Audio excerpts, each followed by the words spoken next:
लासलगावमध्ये ब्रह्मोत्सवाच्या पार्श्वभूमीवर भव्य शोभायात्रा. श्रीकृष्ण सुदामा जिवंत देखावा ठरला आकर्षणाचा केंद्रबिंदू. लासलगाव शहरातील बालाजी मंदिराच्या ब्रह्मोत्सवाच्या निमित्ताने आयोजित करण्यात आलेली भव्य शोभायात्रा भाविकांच्या उत्साहाने फुलून निघाली. आकर्षक चित्ररथ, ढोल ताशा, लेझिम पथक आणि भक्तांचा सहभाग यामुळे संपूर्ण शहर भक्तिमय वातावरणात न्हाऊन निघाले होते. भगवान बालाजींची सुवर्ण रजत अलंकाराने सजवलेली मूर्ती शोभायात्रेचे खास आकर्षण ठरली.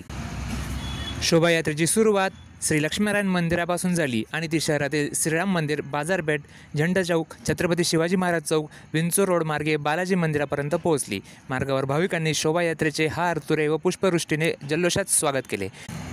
छत्रपती शिवाजी महाराज चौकात श्री महावीर विद्यालयाच्या विद्यार्थिनींनी सादर केलेले आकर्षक लेझिम नृत्याने उपस्थितांचे लक्ष वेधले.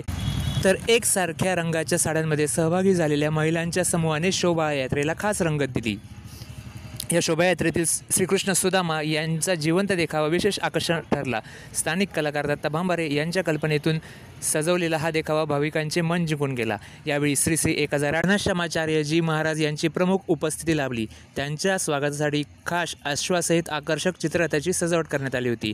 ब्रह्मोत्सवाच्या निमित्ताने बालाजी मंदिराच्या प्रांगणात प्रख्यात बासरीवादक मोहन उपासनी यांच्या वेणुनादाने वातावरण भारावून गेले. त्यांच्या सुरेल बासरीच्या स्वरांनी भाविक मंत्रमुग्ध झाले होते. यावेळी छत्रपती संभाजीनगर येथील चेनराज देवडा यांना गोविंद पुरस्कार देऊन गौरवण्यात आले.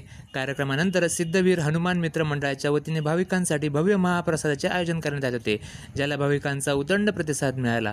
संपूर्ण ब्रह्मोत्सव आणि शोभायात्रेच्या यशस्वी आयोजनासाठी श्री बालाजी भक्तवत्सल मंडळाच्या पदाधिकाऱ्यांनी परिश्रम घेतले.